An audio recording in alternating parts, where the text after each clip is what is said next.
your flesh and blood. Welcome to Tell Me Your Story, new paradigms for a new world where we're giving you choices and knowledge of those choices to help make your dreams come true. We are here 9 times a week, Sundays at 7 a.m. and 7 p.m., Monday mornings at 1 a.m., Wednesdays at 9 a.m., and Monday through Friday from 8 to 9 a.m., streaming live at all those times at richarddugan.com. We are on SoundCloud, iTunes, TuneIn Radio, Spotify, Stitcher, Player FM, as well as YouTube, where you can watch these conversations. I hope that you will take time to subscribe and click notifications so that when a new conversation is posted, you'll be notified and you'll be able to tune in, listen in, and learn, and be entertained and inspired. A reminder that Choices, which is my book, 5 Steps for Life, it's available on Amazon.com in paperback, hardcover, and Kindle with Audible, soon to be released. We also ask that if you can support the work that we are doing financially, we do have a PayPal account. It is there for your security as well as ours. And when they ask for an email address to whom you're sending, please go to richard@richarddugan.com. That's the email address. If you go to richarddugan.com, there is also a link directly to PayPal so that you can send us whatever support you can. And we thank you to those who have helped and to those who will help.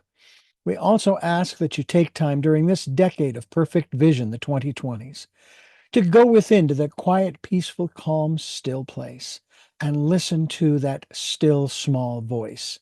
And with that, we now take you to our very special interview and guest here on Tell Me Your Story. And welcome to Tell Me Your Story, New Paradigms for a New World. I'm Reverend Dr. D. Richard Dugan, and I thank you so much for joining us here on the program. Looking forward to this conversation with our very special guest. His name is Thom Dennis. He's the CEO.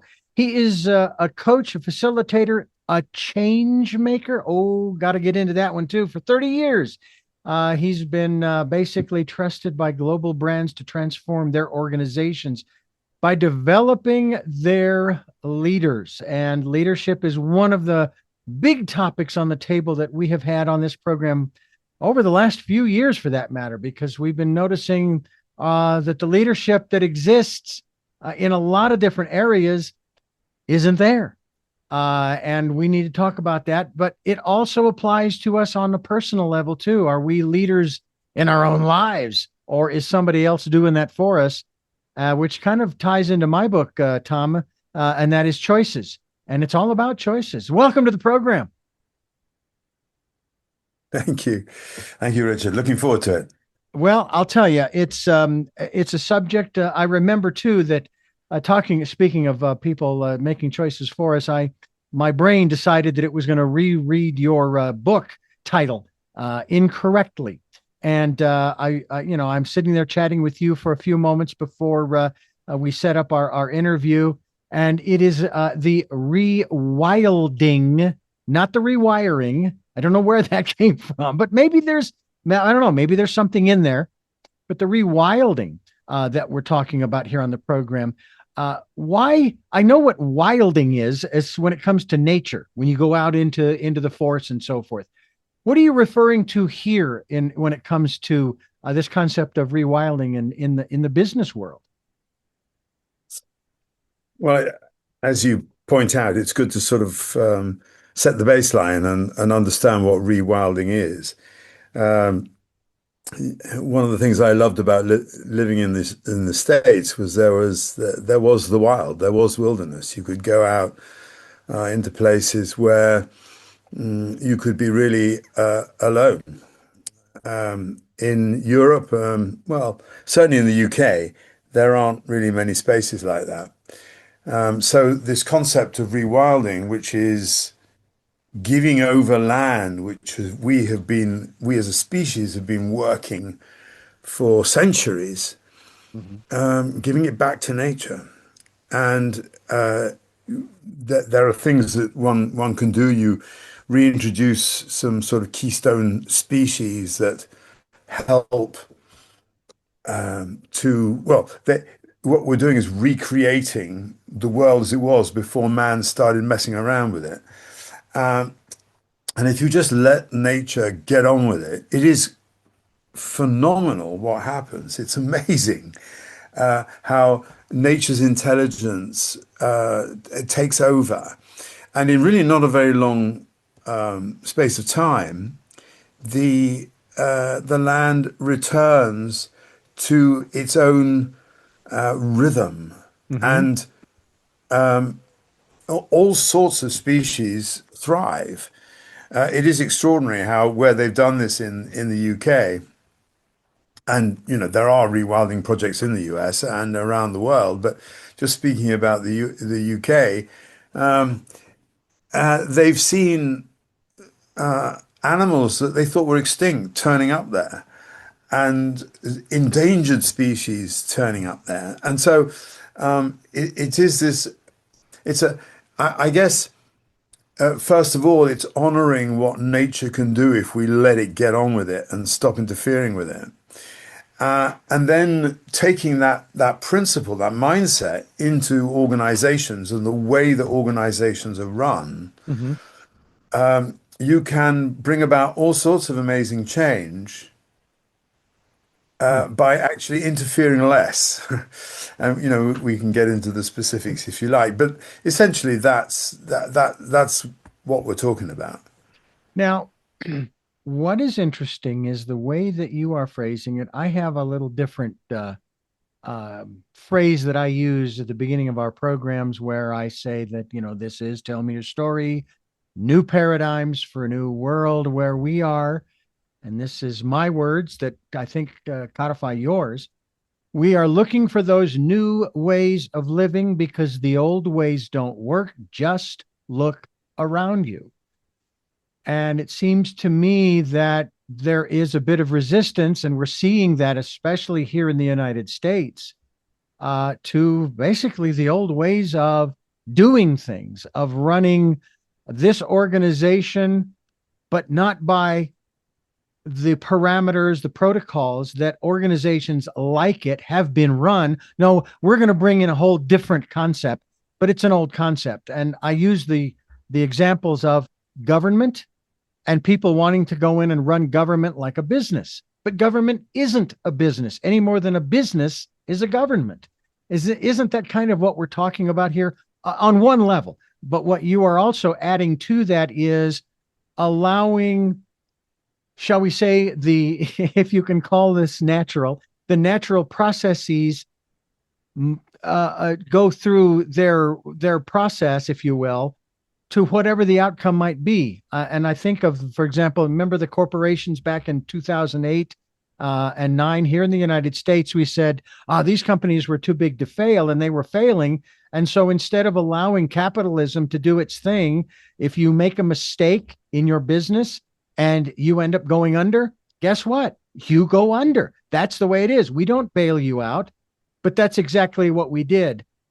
We stepped in and we bailed out Enron and IGA, I think it was, or something like that. Uh, that's kind of what you're talking about, isn't it? It's the natural course of events. Yes, you are and I are coming at this from slightly different angles. And you're right that interfering in a system, uh, it it uh, it it it reweighs things in the wrong way. Mm-hmm. Losing my words, but um, what I'm sort of thinking of is uh, if you think about things systemically, and very few organizations do, that's the way the nature works. It works as a whole collaborative system. And what we are doing with the way that we're running organizations is creating silos, creating a tension between things, and making that sort of selling that as a really good thing. Competition is a good thing. When we sort of mess up the metaphor of sport, where you have, say, two teams come together and they play, and there's a winner and a loser. And then they put that metaphor onto organizations, which are totally different. You can have two organizations that are in competition with each other, actually co-located right next door to each other, and both can thrive. You don't have to win at the expense of someone else. So the whole concept of winning is a mindset that I don't think works. Just like the concept of growth without any limitation doesn't work, because we do actually live on a finite planet. There are just so many resources here. So to expect that we're going to continue growing ad infinitum, Hmm. it makes no sense whatsoever. So, and it depends what your baseline is, because I take my baseline a long way back. Um, there was a book written in 1911 which really sort of set the tone for a lot of the business schools, even today, which is that organizations are machines and the people working in those organizations are cogs in those machines. And if you treat people like that in a very binary way, you end up, as we are doing, it's a very accentuated situation right now, where uh, the people at the top, whether it's the 1% or the 0.5%, they're not many, are Yeah. doing extremely well, and everybody else is doing unbelievably badly. Hmm. And it's a system that is bound to break. Now, how it breaks is something we can talk about, but it is bound to break. And the new paradigm, the new way of thinking is going back to what is enough, what is right, and what is best for not just the organization in and of itself, but the environment in which it sits and the community in which it sits, none of which many organizations take any notice of. Yeah. It's wow, it is a complex situation, but at the same time, there's a simplicity to it too. We're talking with Thom Dennis, and his book is, of course, as I mentioned, Rewilding, in terms of basically going. I want to use the word foraging, rewilding the corporate mind, and we're going to continue this conversation. Just a reminder that this is Tell Me Your Story, the rewilding of the corporate mind. There's also another phrase that I use, and I'm going to put this to you and ask you how this plays in, and I do believe it does, because we are using the examples found in nature in that regard.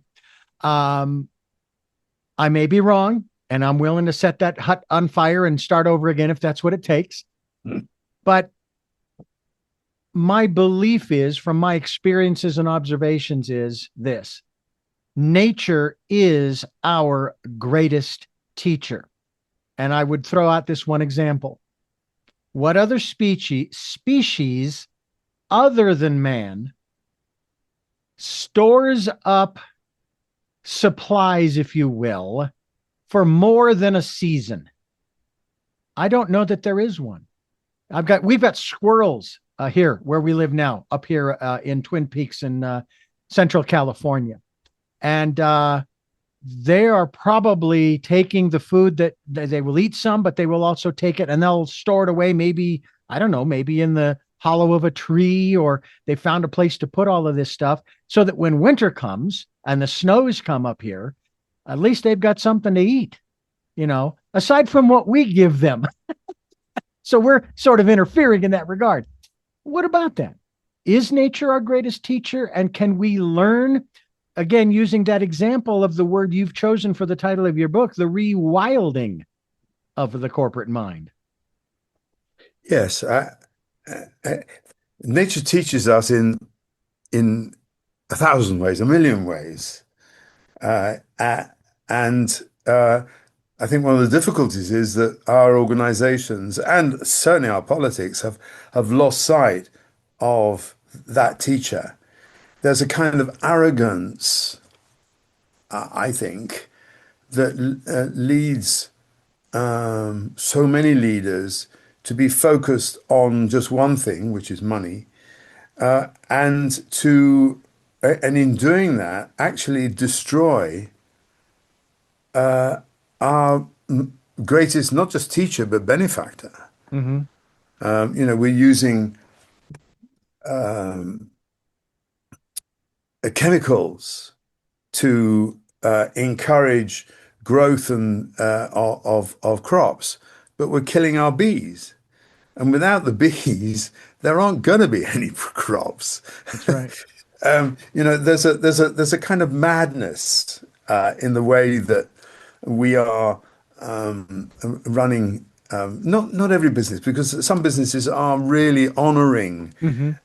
their place, which is fantastic. And I love hearing about them because they're so exciting and motivating to hear that they're actually making great profits, but acknowledging their place in the system that we all live on Earth, which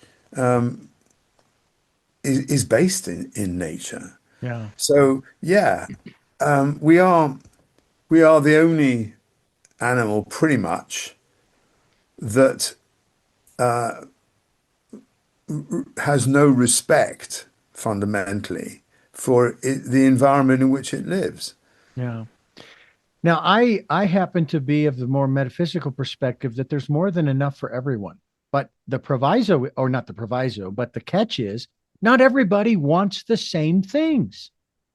You know, and so and then there was this other thing I saw too, Tom, that that nature has given us everything we need to live and survive. And going back probably several thousand years, there was no charge. It was all free. Now, obviously, that's depending upon your definition. If you want to eat and you want to have some protein, you want to eat an animal, yeah, you're going to have to go out there and work for it. All right. So that would be sort of the cost is you got to expend your energy in order to re-energize yourself through the lives of the other animals and plants and so forth. And it just seems like we have sort of lost the reality that why are we? I mean, they are probably on the verge of starting to charge us for the air. All right. I mean, it's bad enough that when I was a kid growing up, you'd go out to the garden hose and you take a drink out of the hose, and now you got to pay if you want to have bottled water. You got to go to the store and you buy it in a plastic or glass container, and you pay for it with the monies that you've earned from the job that you're working in order to buy the bottled water. Instead of just, like I said, we didn't mind the taste of the hose. We were outside playing. It was a grand time. Well, Go ahead, please. I'll let you jump in there. yes, but I remember when I lived in Colorado, even the water that you collected in a water butt was subject to, I mean, essentially, they were saying it wasn't yours. And so, and when you were a kid, you drank out of the tap or the Hmm. hose. Yeah. But if you do it now, the chemicals they've got in the water, it's not necessarily that good for you, which is why a lot of people then go and buy a bottle, Hmm. and there's a whole industry around that. Yeah. And there's all the damage that having the plastic bottles brings Yeah. about, and so on and so on and so forth. So one thing leads to another. Yeah. Um, Sort of the so unintended consequences, as they say. indeed, indeed, it's one of the most important questions I think I ask my coaching clients so often is you've made this decision or you want to make this decision. What are the unintended consequences? And it's funny how often with a CEO, they don't actually want to go there because it's a pain, because it challenges something that really they think they've decided already. Yeah. Yeah. And that's the other thing too, is whether it's information or material, the products, if you will, the things that we eat and drink and so forth. Everybody is telling us that this is what you have. I got very frustrated back in the 80s when I would listen to the news, working for different radio stations, and I would hear these different reports. And one week, for example, I have my lovely cup of coffee here, and one week they would say, "Oh man, coffee! Oh my God, you should stop drinking. It's horrible. This is what it does to your body," and they'll list all these things. The next week, it's, "Oh my gosh, coffee! Oh my, it does the most incredible and wonderful things for you and your body and your brain and da da da da." And every week it's something else that's good, and then the next week it's bad. And then today, with the equivalency of that is the pharmaceuticals. Let's say you have a heart condition, and on the TV pops up, and here's the medication for this heart condition. And then they go through the side effects. And I had to laugh when I heard this. One of the side effects of this heart medication was the condition you're taking the heart medication for. And I'm going, I won't take the medication. I'll just stick with the heart condition, and I'll check out when the good Lord has me check out. It seems as though we've gotten to that point in our world, not just in our countries, where there's an element here that I want to talk about that has been completely ignored, in addition to what we've just talked about in terms of nature being our greatest teacher. And we will talk about that as we continue talking with Thom Dennis, author of The Rewilding of the Corporate Mind, here on Tell Me Your Story. Thom Dennis, I talk about this regularly on this program. As a matter of fact, I mention it especially at the end of the program, where we encourage people to take the time during this decade of perfect vision. Why? Because it's the 2020s. Perfect vision, right? And to go within to that quiet, peaceful, calm, still place that many ancient wisdom teachings talk about, and listen to, and of course I add to it, and follow the promptings of that still small voice. Now, my still small voice has, if you will, a personal pronoun. It's my friend. Okay. And I don't know if it was Carl Sagan or Stephen Hawking who made the statement that this is a friendly universe. What about our intuition? What about that still small voice, that guidance? Some might even say, "Oh, that's my gut feeling." Okay, that's fine. But we all get it all the time when it's time to make decisions, to make choices, as I talk about in my book, Choices. And I've often said it will never put you in harm's way, but it may challenge you. What about that aspect thrown into the mix of this rewilding? You will have noticed that my organization is called Serenity in Leadership. Aha. Yes. And I talk, I think, in very similar terms to you about that still small voice. What I think is kind of interesting, if you go into most people's houses, the first thing you hear is the TV, which is on in the background full time. Mm-hmm. And one of the things that I think that does is it drowns out that still small voice that you're talking about, because it is a small voice.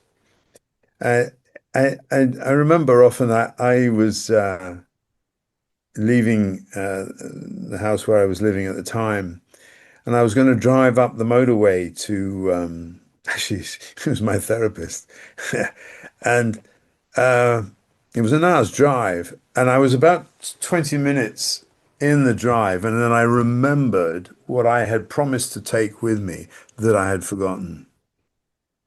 And then I cast myself back, and I remembered leaving the house and having that little voice, which actually was just a sense of discomfort, that I knew there was something else I needed to do before I left the house. And I remember driving along and shouting, "Speak louder!" because I'm so noisy in so many ways that I don't give the space for that voice. And yet, if you do, and of course, a lot of people do that through meditation and different kinds of mindfulness, Hmm. that silence allows your inner voice, that whatever you like to call it, to tell you or answer questions that you're mulling over. I mean, that wisdom is there. We carry it around with us. A lot of people reach out. They think that the guru has got the answer. There's all this sort of dependence on other people. We have our own wisdom, and yet we live in a world where it's very easy to ignore it Yeah. at our own detriment. Yeah. And it's interesting. There was a period of time in my life when I thought I was missing something because I wasn't following someone. Okay. Now, granted, my metaphysical primer is Autobiography of a Yogi. I started reading that when I was 16, 17 years old. And I have it on my phone. I was very gratified to know that when they took a look at Steve Jobs' phone, there was only one book on his phone, and that was it. Now, I've read writings of a whole lot of other people, interviewed all kinds of different wonderful, wise people, including yourself. And what I've come to the conclusion is the same thing you have just said, that as much fun and as much as I glean from you and what we have shared on this program as we move forward, I'm going to be the one responsible. If one does accept the philosophy from modern day Christianity that one day I'll be standing before the Creator to be judged, I'll have two statements to say based upon my logical thinking. Number one is, I can give you any explanation in the world as to why I lived my life the way it was, and you're going to do with me what you're going to do because you're the Creator, right? However, the other thing I would say is, you created me, you gave me this life, you gave me free, you gave me all, plus the fact that you're omnipotent, omniscient, and omnipresent. Ergo, you knew exactly what was going to happen from the beginning of time to the end of time. All right. Ergo, all of this is on you because you're the one that created this. Now, personally, in this world, in this life, I do not abdicate responsibility. I'm not a victim. I'm not a puppet being manipulated, right? But it's one of those aspects that I think also we might want to talk about, having to do with taking personal responsibility for our lives. We have a society right now, and in the 80s, I went through a program called LifeSpring, where I dealt with this concept of victimhood. And in the 80s and through the 90s, I was going through the whole thing with, blaming mom and dad, right? That was kind of where that started. I went through, it was LifeSpring. It was an outgrowth of Est. And then when I met my first wife, and then in the late 90s, late 80s, early 90s, we went through these programs in Phoenix called Omega and Delta Vector. Same concept. You go for 5 days, 3 nights and a weekend. And one of the things that they imparted to us was confusion, because a lot of people they'll say, "I'm so confused." Well, that's a great state to be in, but it doesn't help you. And I went through the victimhood. I went through the codependent phase. I went through the interpersonal phase. And then in 2015, June, when we had this gentleman come down the escalator and start spewing this stuff, I grew up being bullied in school. I recognized what I was seeing and said, no, I don't want that. I didn't have to hear anything more than the anger, the victimhood. It was them that did this to us. And I often say now, I played the game of victimhood in the late 70s, early 80s. And guess what? I won that game. How? I don't play it anymore. I am where I am because of the choices that I've made, just like you are where you are. When business, and because we're kind of focused primarily on business, but you also deal with the individuals who make up that company, whether they are big or small. And I'm wondering how you are able to, if, and again, they call you because hey, you've got this great experience and you're a mentor, you're a facilitator, a coach. We need your help. Do you ever get the pushback from individuals who say, well, but the company did this, the company did that, the company's not doing this, the company's not doing that, i.e., I'm a victim, I'm not going to take responsibility. How do you work through that to get them to a place where they understand that, you know what, you chose to take this job, you chose to stay here for the salary that you're getting. It's not on them. And when was the last time you asked, let's just say, for a raise? What about that? I mean, that's a lot, but that dynamic, if you will. I think that you've touched on it already. The most important aspect of leadership is self-awareness. And what you've described there is a development of self-awareness in yourself. And I went through that phase of victimhood too, and it was really, really uncomfortable. Mm. And so when I see it in someone else, it makes me very uncomfortable again because I feel it. I feel that sense of powerlessness that comes with victimhood. And it makes me very angry now to see the way that it is being used in politics. Yeah. Because it's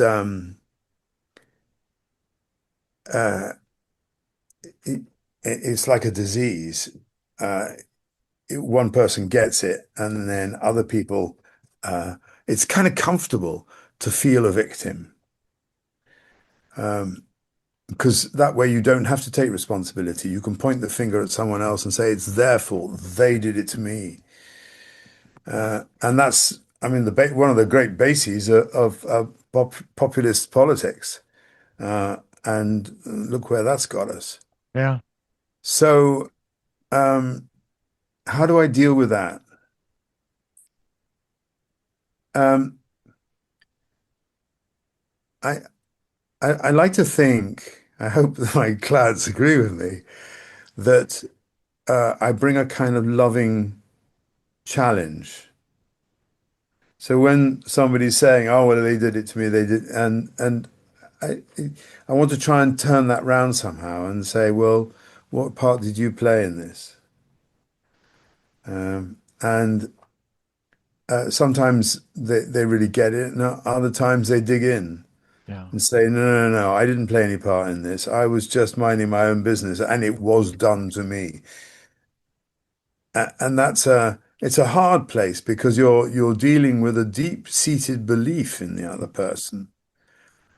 And sometimes you can help them see it, and maybe it's not their time. They're Mm. not ready. Yeah, my brother and I had a conversation. We were walking in the desert after a family reunion, and we were just I was sharing with him where I was coming from philosophically, and it was a wonderful, wonderful walk and talk. And I shared all this stuff with him. He says, "Well, Richard, it's about time that you got it." And at the time, I didn't know where this came from. I know now that it came from that great wisdom that we are able to tap into. And I said, "Mike, it's not that you get it. It's not when you get it. It's that you get it. Hmm. And you get it when you're ready, when you can handle it, that kind of thing." It's been said that if we were given, let's just say, for example, if we could be given all of the wisdom in the world, it would fry us. We would burn up because it would be too, we're not ready for it all. And that's why we have this, I'll call it evolutionary process. It's fascinating. SerenityLeadership.com. That is the website. We encourage you to go there, get a copy of his book. I'm fascinated by all that we've talked about thus far. We're not done yet. I can tell you that right now as we continue talking with Thom Dennis here on Tell Me Your Story.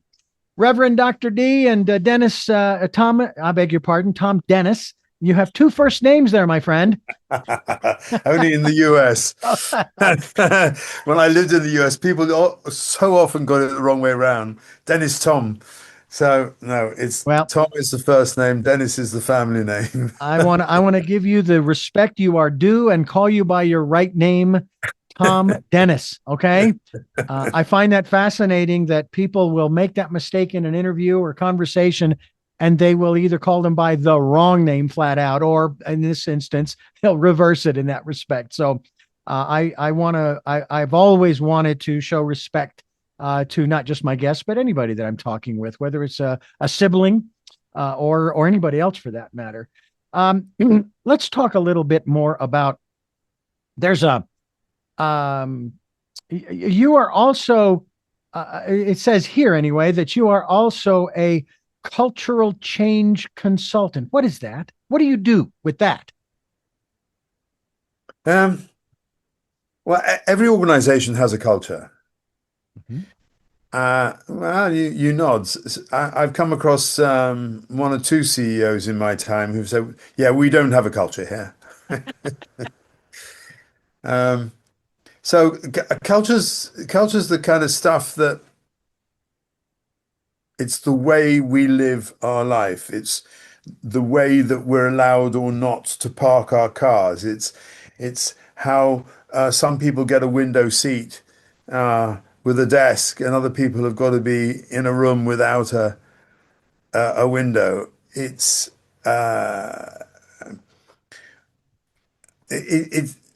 it's it's really fundamentally the way things are done around here. Now, um, if you get an enlightened leadership team, they may say, well, actually, we're unhappy with the way that we do things around here, and we'd like to change. Hmm. And it's difficult because all this stuff is in the walls, it's in the carpet, it's embedded. Yeah. And so to get things to change, it takes a while, and it means involving everybody. What you sometimes find is that an organization will call in a high price marketing company and say, right, change our image. And they come up with a different logo, or they change the color of the can of whatever it is they're selling, or, something like that. And actually, nothing changes. Nothing fundamental changes. And so one's got to acknowledge that um, if you want things to change, you've really got to go deep and look Mhm. at the system and how it's created. And the leadership team often play an incredibly important part in that because they don't realize that actually they're creating or embedding or emphasizing that culture. Hmm. Now, it's really interesting when you come to mergers and acquisitions, when one company takes over another. Oh, There, yeah. there are very few mergers, I might say. There are an awful lot of acquisitions. Yeah. And because mergers, sort of almost by definition, require the two organizations to come together and be in lockstep and complete agreement about everything. And that, well, Doesn't happen. it's very rare. So in an acquisition, what fascinates me is that the people who create the deal are the investment bankers and the leadership teams. And very often they make their money on the deal. And then they go off to the Bahamas and they're fat and happy after that. Hmm. But the people running the new organization, the merged or acquired, the merger of the two, are left holding the baby. Yeah. And what you find so often is the two organizations, they might have been exactly the same industry, but the way they did things was different. And to bring these together without some way of smoothing the roots so that they can come together, Hmm. what you end up with is mismatch. And it's fascinating because there are virtually no ways of measuring the dysfunction that is created when you bring two cultures together. So it costs typically an absolute fortune, Mm. and they don't really realize. And everyone's talking about synergies. We'll cut this, we'll cut that, and get rid of these people and that. But that might go some way to saving some of the money they're wasting. But if actually they sat down and worked out who they were as two separate entities and how they could work together, that's homework you can do before. Actually, you can do a lot of that homework before the emerger takes place. And if you do that, you might then say, actually, this isn't going to work. And then you depart as friends. Yeah. The investment bankers won't be very happy, but everybody else actually will live a much better life Yeah. afterwards. Or you can say, hey, see the strengths over here, see the strengths over there. There's some dicey things in the middle there, and we've got to address those. And if we do this consciously at the beginning of the process, then people come together so much happier. And in that happiness, they work better and they're more content, and they're more entrepreneurial and they're more creative and all these good words because we honored the differences in the cultures and brought them together in a conscious way. Mm. That's, I think, incredibly important work, and it's very rare that you can do it because the people creating that acquisition merger really aren't fussed because they make the money on the deal. Yeah. Have you ever read or listened to a book? I bought the cassette tapes, which I still have, of a book written by an Israeli author by the name of Goldratt. And the book is called The Goal.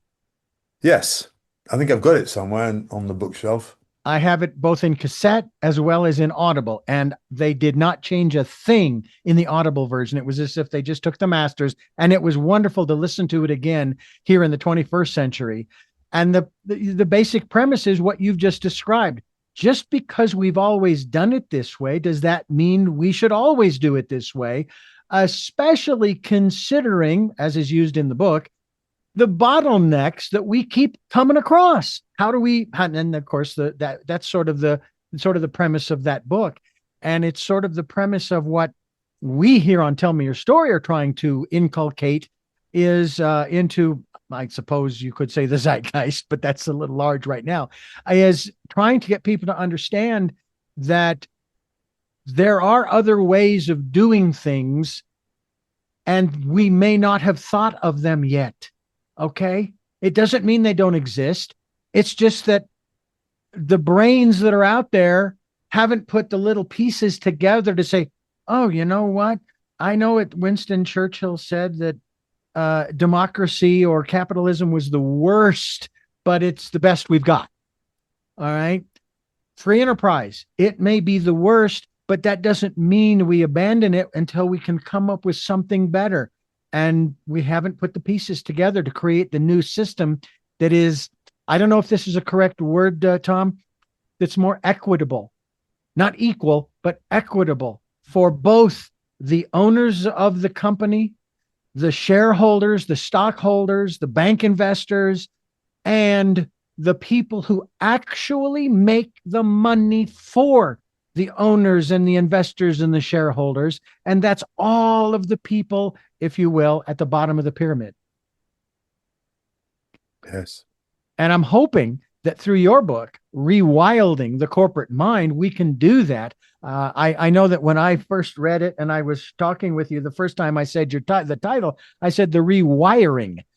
Well, there is a certain element of that, but it seems to me that maybe and you can help me with this from your experiences and your exposure to other parts of the world. What we hear on the news and in social media specifically are the very loud, very small minority who are pumping out the fear, the victimhood.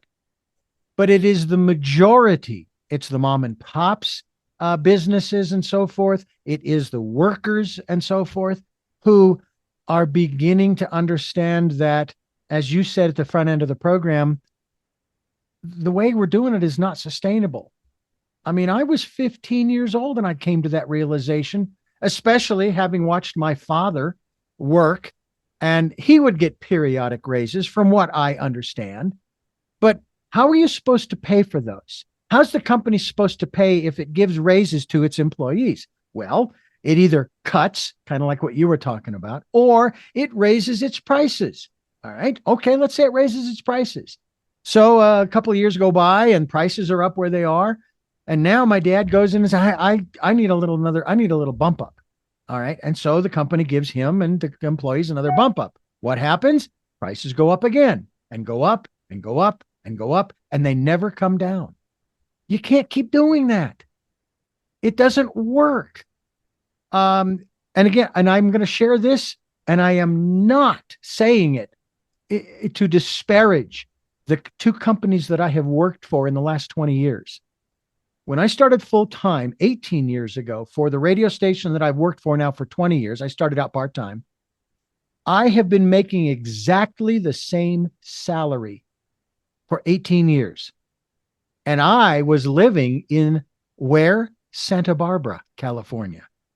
And if you know anything about how expensive it is, all right, and yet I was living there, okay? And my wife and I, we say we were very blessed by the universe in that regard, that we were able to do that. That was her hometown, by the way.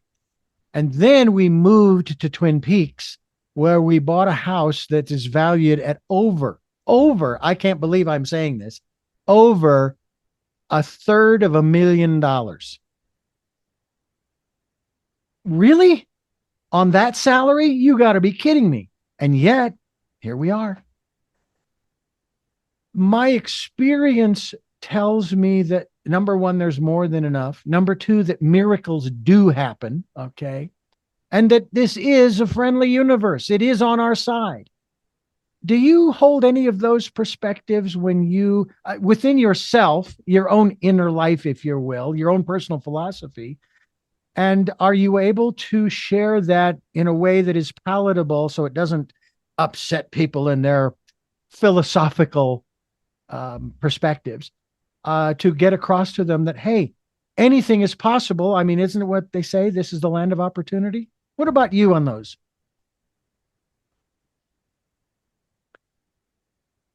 I quote it in the book.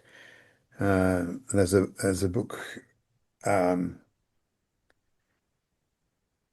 I think it's called The Empty Raincoat by Charles Handy. And one of the questions he asks in there is, what is enough?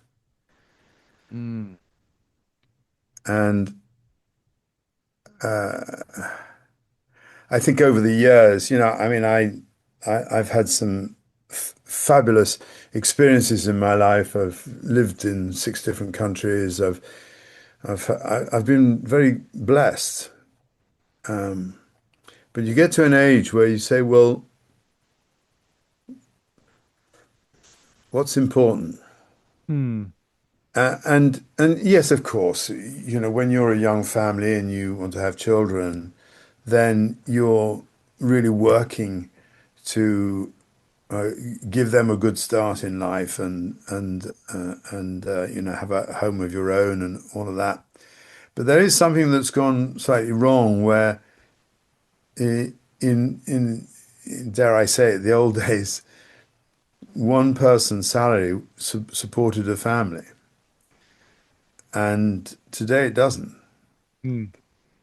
And that's unfortunate because it's put all sorts of pressures on people, and the people who really suffer from that are the children. Yeah. as they grow up. They don't have the support, they don't have the guidance. And with the advent of social media, we've also destroyed community. You know, that one of the beauties of an older world was that it, what did they say? It takes a community to bring up a child. Yeah. And it, everybody thrived with that. Now we're much more individualistic and we're uh, wanting things and judging ourselves by others, often by people who are ridiculously rich. And it's sort of brought about a dissonance. So I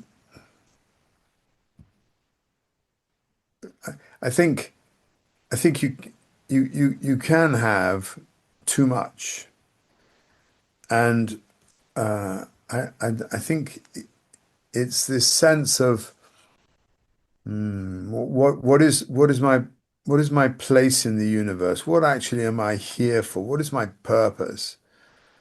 And what do I need to do to support that? Hmm. Not judging myself against someone else who has a different life, which comes back to the personal responsibility thing and victimhood. It's what's okay for me within the community as opposed to what's good for me by myself. Yeah. Yeah. And I will tell you that I'm not, my wife and I have been, I think, for the most part, we've not only been blessed, but we've still been comfortable. All right. Food's on the table. We got clothes in the closets and the dressers to wear. We got a car with gas in it, roof over our head, of course. I have a job to go to. Do I do side jobs? Sure, obviously. And it comes in handy. It helps. But if I only had to sustain myself on that, on the one hand, I used to say, I'm content. I'm content. Well, I want to do more. And there is a passage from ancient wisdom teachings that says, to whom much is given, much is expected. Now, I'm not interested in competing financially with Elon Musk. I don't want to be a trillionaire or even a billionaire. I don't know about a millionaire either. I would just love to be able to have more resources to do more, not just for myself and my wife and our situation, but also to help other people, to promote the message that there is more than enough. That if you are, I almost don't want to say it this way, if you are here in the United States, if you are a patriot, then you must believe that this is the land of opportunity for you and focus on you. Don't worry about anybody else. That's, I think, a part of where we've gone wrong too. We focus too much on everybody else instead of staying focused on, and that's what my wife and I have been doing.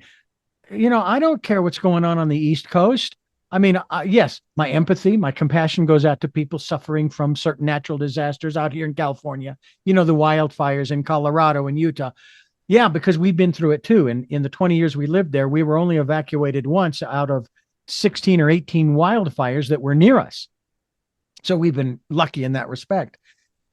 But at the same time, I understand all of that. But how does my watching it constantly on social media or television or reading about it, how does that really help to foster my personal and local community evolution? How does it foster community? And like you said, and I'm in agreement with you. Do I have a Facebook account? Sure. I don't follow anybody. I don't like anything, not because I don't, just because I don't have the time for that. I have it there because of my radio, the podcast and the radio program, that to promote that. I do have, sorry, Elon, I do have a Twitter account. Okay. But it's for the same purposes and so forth. But I think maybe that's where we've sort of gotten lost in that you know, we have forgotten what's important. And I'm hoping that people, through rewilding the corporate mind, both on a personal and a corporate level, all right, they will begin to understand that what we're doing is not sustainable, and we better be careful. Or, and I don't know, I believe, but I don't know for sure if this is a living, breathing entity we call Terra, Mother Earth, the planet.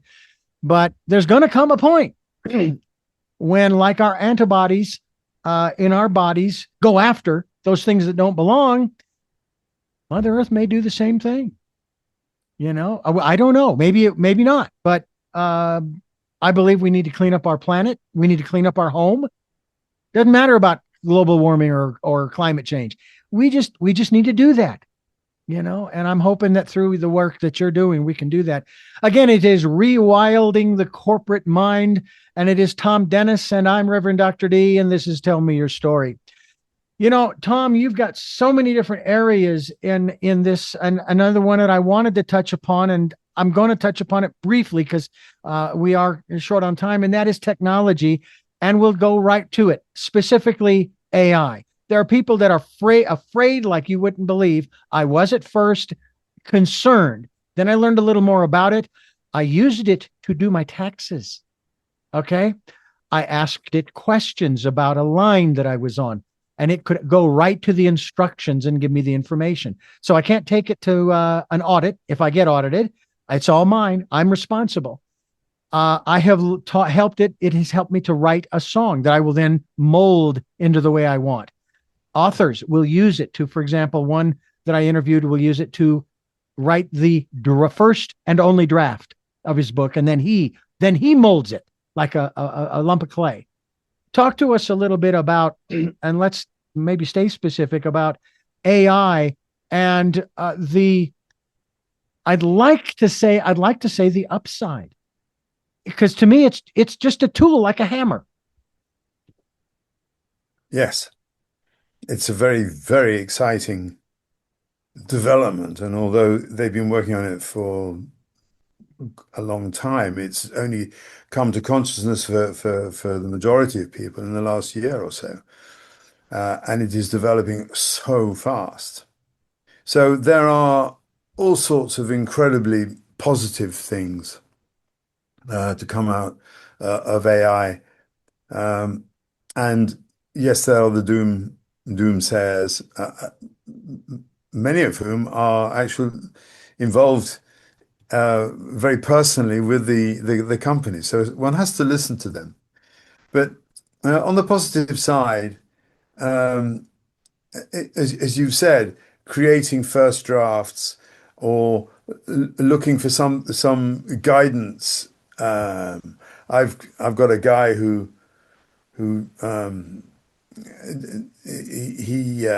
was he had a storage unit next to mine, and he had a spill and it came through into mine, and so I'm having to sort that out now. And I went to AI to get the best approaches to deal with that, and it's come up with all sorts of ideas that I wouldn't have thought of otherwise. So, and actually just saying to an AI, hey, look, there's my LinkedIn profile.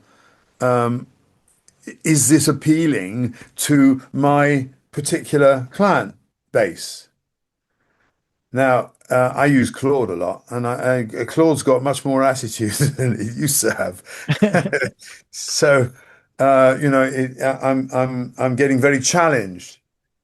But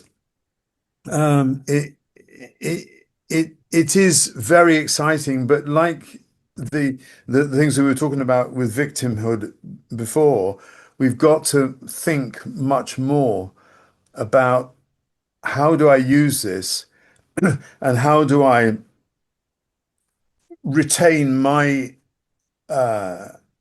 individuality as opposed to just giving myself away because AI said this, therefore. That's that's the importance. We've got to retain our individuality and our own sense of ourselves. And I think a lot of people will give that away, and that's not right. Yeah, no, I hear you. And I will tell you that at one point, the voice I chose sounds more female. So I refer to my AI on ChatGPT as she. All right. And I'm actually sitting here going, I think I want to give her a name, you know?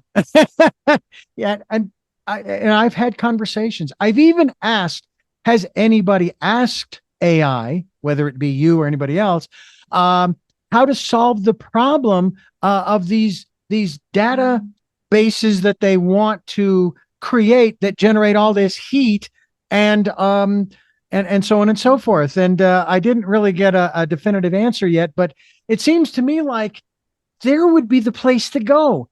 The very thing that we're using is creating a problem, that a challenge that we need to address. Well, let's talk to it and find out what kind of solutions would come up with. I would be fascinated by that. You know, Thom, I would love to continue this. If you're interested, I'd love to have you come back again and continue this conversation. I think that there's so much more we can chat about. Absolutely. Do I call you Dr. D or Richard? Richard's fine. I am a doctor, only euphemistically. I consider myself an audio physician. I do archival work from 78 albums and reel to reels and cassettes Ah, and digitize them. And then the Reverend's legitimate from the Universal Whole Life Church Online that reminded me 2 years ago, congratulations, you've been 10 years a Reverend. I'm going, oh, yeah, I forgot all about that. But I thank you so much for being a part of what we're doing here. And I definitely would like to have you back. excellent. Well, I'd love that. We've had a good conversation and touched on a number of things, and there's much more that we could do. So really appreciate your time and thank you. You are welcome. I have three final questions that I ask all of my guests. Before I do, I'm going to tell you folks, and thank you for watching and listening to Tell Me Your Story. New paradigms for a new world, giving you choices and knowledge of those choices to help make your dreams come true. We're here on Sundays at 7 a.m. and 7 p.m., Monday mornings at 1 a.m., Wednesdays at 9 a.m., and we are streaming live at richarddugan.com. We're here on Monday through Friday, and we also podcast on SoundCloud, iTunes, TuneIn Radio, Spotify, Stitcher, Player FM, Blueberry, iHeartRadio, Amazon Music. We're on YouTube where you can watch these conversations. Yes, I know. I kind of fly through this, don't I? We also stream live at those times. Go to YouTube or SoundCloud and click subscribe or notification. We also hope that you'll pick up a copy of my book, Choices, 5 Steps for Life, available at Amazon.com in hardcover, paperback, and Kindle. We also ask that if you can help us out financially, we would be gratefully appreciative. We have a Zella and a PayPal account. So use the email richard@richarddugan.com if you'd like to support the work that we're doing. We'll take energetic support too. Send us good energy. We'll take it and we'll make good use of it. And finally, we ask that you take some time during this decade of perfect vision, the 2020s, to go within to that quiet, peaceful, calm, still place and listen to that still small voice. And with all that, we ask of our very special guest those first of three questions. The number one is, and in the right order here, who is Thom Dennis? God, blimey. Ah, ah. So I am a spirit force on this earth. I believe that I have the ability to take healing into business. In terms of personalities, I'm a father, I'm a son, I'm a grandfather, and I'm a partner. But I think more than that, not more than that, I'm also a change maker. I help organizations, I help people change for the better. What gets you up in the morning? The feeling that my task is not complete. And finally, what was your best day? Ah, well, I was in the Royal Marines and I was going through training and we spent a week at Dartmouth, the Royal Naval College. And, that's a bit like putting oil in water, the Marines and the Navy. And we went for a speed march, and it was up and down, up and down, up and down. And we ended up at the gates of this place, Dartmouth, which is an amazing naval establishment with these very steep hill going up. And waiting for us at the bottom was the Royal Marine Band. And we were, so tired and sweaty and everything else. And they marched us up the hill. And the whole of the college turned out and looked at what was going on. And I tell you, it was my proudest moment. I'll never forget it, of being part of something that really meant something and being successful, because it was a it was a 6 miler. It was tough. So Wow. I've not forgotten that. So it's a PowerPoint for me, that. Oh, wonderful. Once again, thank you so much for being a part of the work we're doing here to try to find those new ways of living and to change the world for the better for everyone. And I thank you folks for listening to and watching Tell Me Your Story. And until our next broadcast, podcast, videocast, love to all. Jeanette, I'm still listening. Dad, continue to be happy because I am. Smokey, I'll see you on the other side. Mike, thanks for being in my life and letting me be in yours. And to my brother, Mike, welcome to fatherhood. And to my dear friend, Zorro, aho, aho.